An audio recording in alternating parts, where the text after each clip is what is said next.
आजची रेसिपी आहे तिळाची चक्की। तर चला तर आपण दाणेदार मस्तपैकी तिळाची चक्की बनवून घेऊया।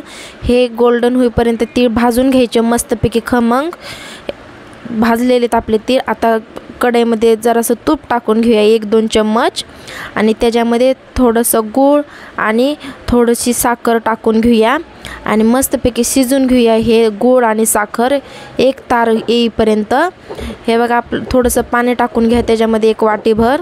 हे वाटीभर पाणी टाकलेले त्याच्यामध्ये आणि मस्तपैकी शिजून घेऊया।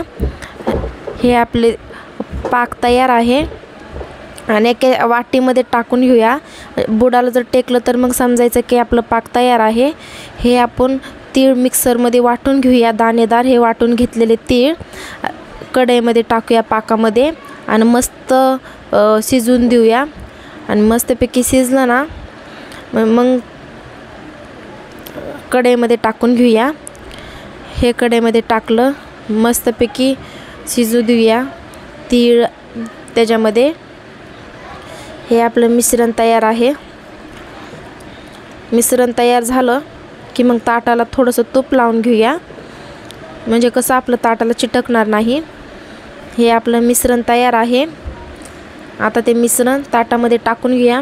बेलण्याने मस्तपैकी असं मारून घेऊया। हे मस्तपैकी असं म्हणजे कसं चक्की भारी मस्त येते। हे असं कट करून घेऊया। तुमच्या आवडीप्रमाणे तुम्ही कसं कट करू शकतात। हे बघा आपली चक्की तयार आहे। बघू शकता तुम्ही मस्तपैकी तिळाची चक्की। तुम्हाला कशी वाटली रेसिपी?